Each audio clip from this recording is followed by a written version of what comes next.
Halo semuanya, kembali lagi bersama saya Michael. Di video kali ini kita akan bahas keadaan market kripto, tapi kita akan lebih bahas untuk beberapa altcoin yang banyak mungkin beberapa dari teman-teman yang ada request di kolom komentar gitu ya. Kita akan bahas berita-beritanya, tapi tetap teknikal kita akan bahas tentang Bitcoin. Jadi kalau misalnya teman-teman suka video seperti ini, jangan lupa untuk share videonya, like ataupun subscribe, karena support teman-teman sangat berarti ya.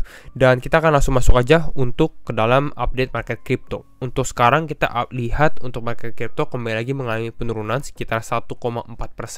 Nah, pertanyaannya adalah apakah sekarang Bitcoin di level support dan kita bisa naik, atau ternyata kita akan mengalami pelemahan lebih lanjut lagi gitu ya. Jadi di video kali ini kita akan bahas Ethereum juga mengalami penurunan dan beberapa altcoin juga mengalami penurunan rata-rata ya. Kalau secara 24 jam terakhir bagaimana?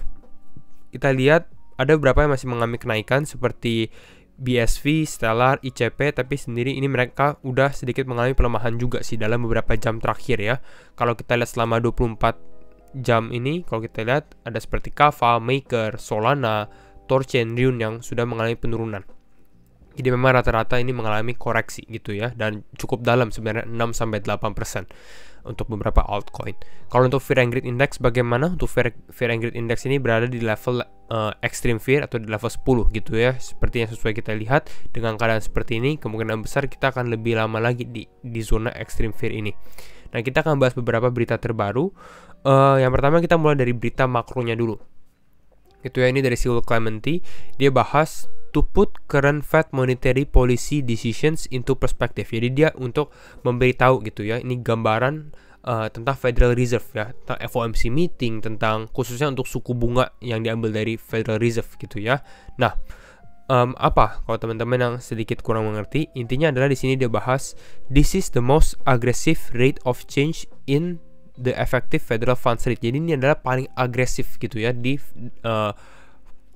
kenaikan suku bunganya gitu ya. Kenaikan suku bunganya sangat-sangat agresif. Kalau dibandingkan dengan apa? Kalau dibandingkan dari beberapa tahun sebelumnya.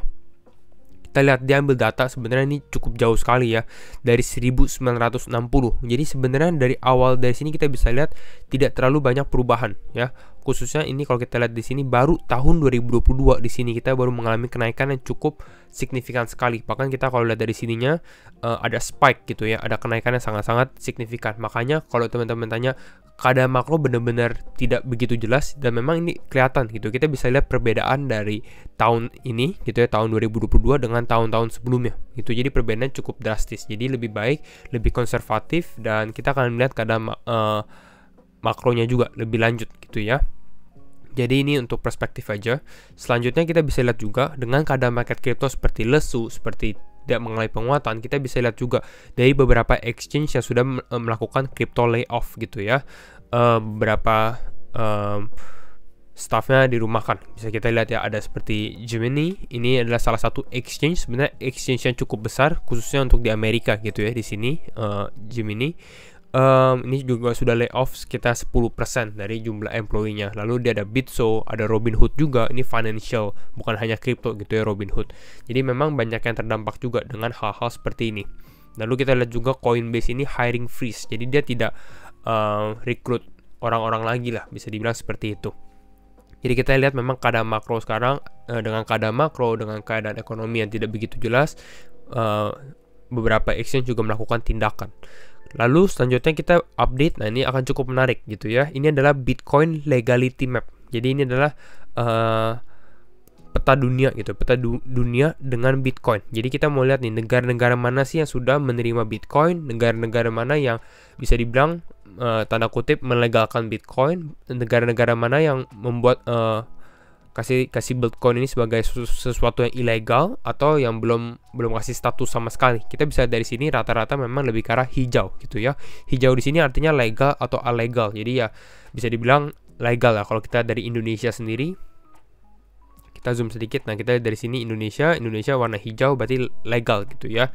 Kita lihat ada Malaysia, ada Singapura dan lain-lainnya berada di level hijau juga rata-rata. Kalau kita lihat untuk yang bagian merah, coba ya kita zoom out sedikit. Nah, kita kalau lihat dari sini, nah ada yang warna kuning dua ya, yaitu yang pertama di sini Central African Republic atau Republik Afrika Tengah.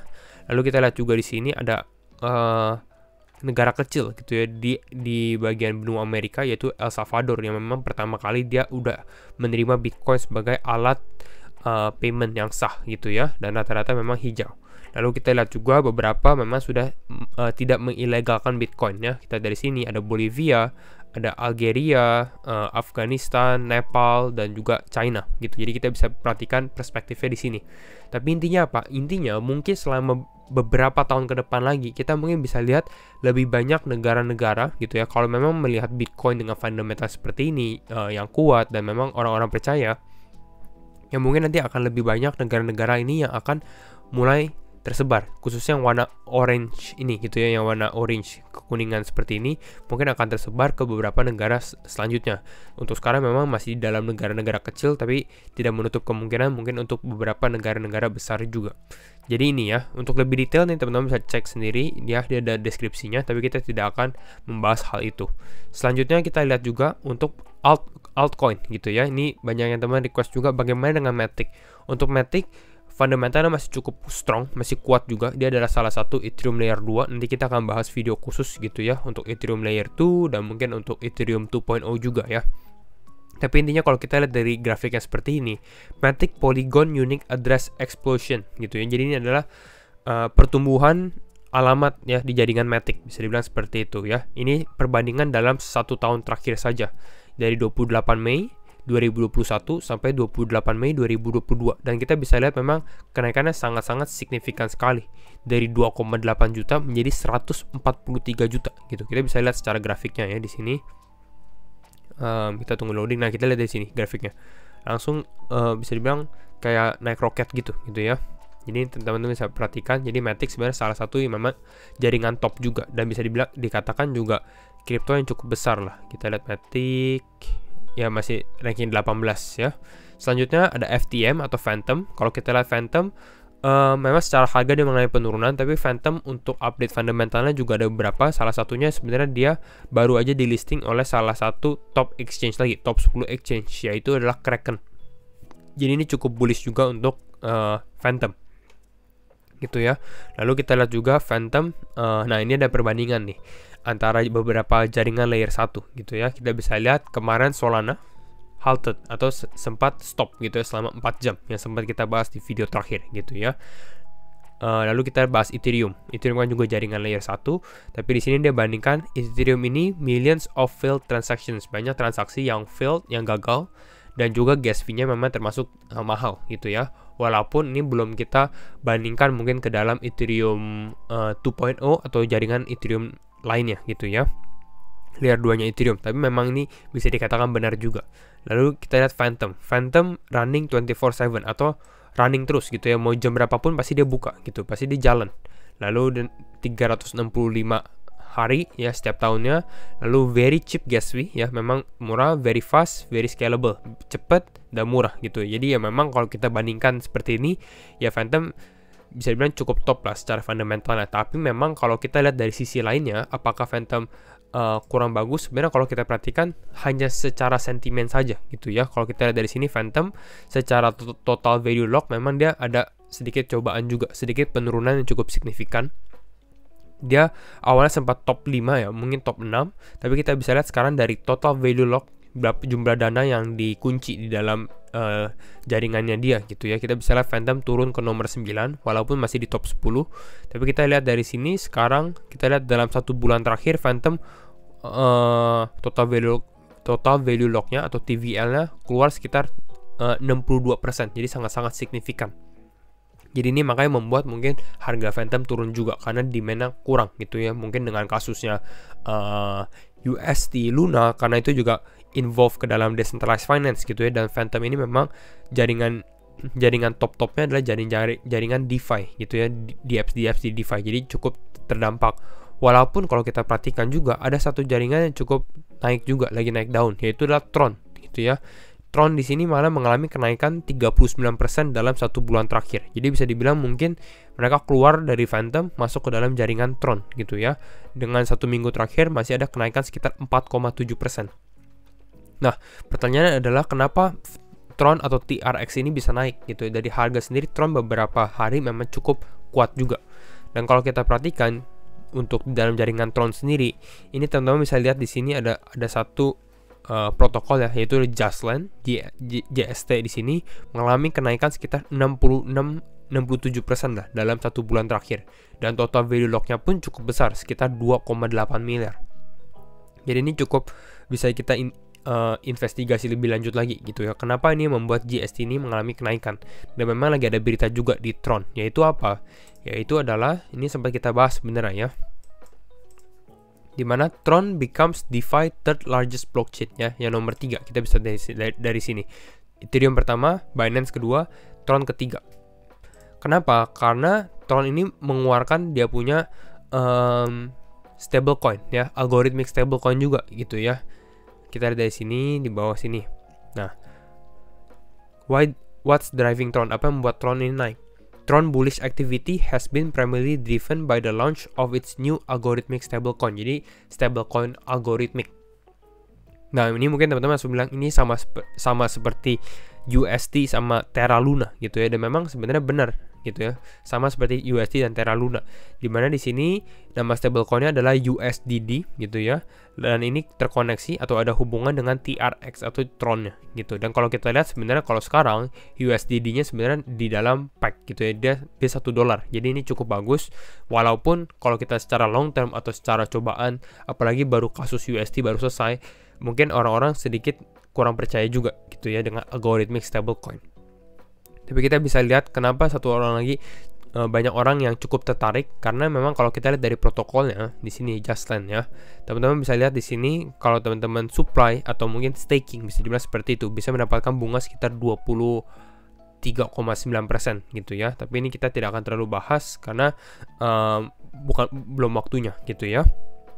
Jadi ini untuk update beberapa altcoin seperti Matic, Phantom, dan juga Tron. Kita akan bahas juga untuk analisa teknikal bagaimana untuk Bitcoin. Dan kembali lagi disclaimer on teman-teman, and do your own research, karena di video ini hanya untuk edukasi dan juga entertainment gitu ya, dan setiap keputusan tetap di tangan teman-teman.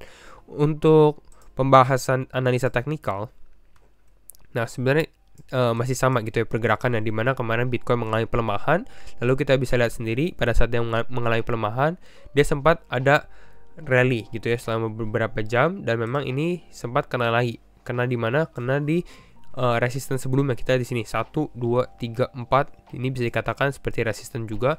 Lalu dia hit resisten yang sama di sekitar area level 30.700 ya.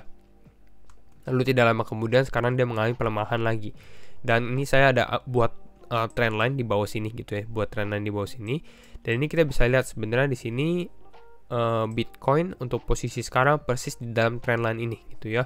Dan pertanyaannya adalah apakah dia kuat gitu ya untuk kembali naik ke atas, atau ternyata dia akan mengalami pelemahan lebih lanjut. Untuk sekarang saya mungkin agak lebih sedikit condong di mana dia akan sedikit mengalami pelemahan gitu ya. Jadi teman-teman bisa perhatikan juga, mungkin kalau teman-teman yang membuka posisi short, walaupun kalau futures ya cukup beresiko gitu ya. Kalau kita perhatikan, mungkin di sini kita bisa ambil tarik garis lainnya gitu ya. Kita bisa lihat dari sini. Nah, mungkin seperti ini kita bisa lihat juga, mungkin dia akan tes ke dalam area previous support sebelumnya gitu ya. Ini yang di garisnya kita ganti warna ya. Mungkin di garis warna putih di sini. Ya, mungkin dia akan ke bawah, mungkin akan tes ke dalam garis yang sebelah sini. Ini berada di kisaran level 29.100, 29.200. Jadi bisa diperhatikan juga gitu ya di area ini. Kalau ternyata dia nggak kuat, ya ini akan lebih cukup parah lagi gitu ya koreksinya ternyata, karena dia bukan hanya retest, mungkin dia akan retest ke bagian bawah ke area level 28.500. Tapi ini kita harus melihat juga keadaan atau berita-berita yang ada gitu, seberapa besar sih beritanya, apakah ada berita yang negatif atau tidak gitu ya, karena mungkin akan ada dampaknya juga. Jadi ini tergantung sentimen gitu ya. Mungkin dia bisa bertemu support di sekitar area, kita kasih ini ya, kasih kotak di sini di sekitar area 29.200, 29.100, dan satu lagi mungkin di area 28.500 kalau ternyata Bitcoin ini mengalami penurunan.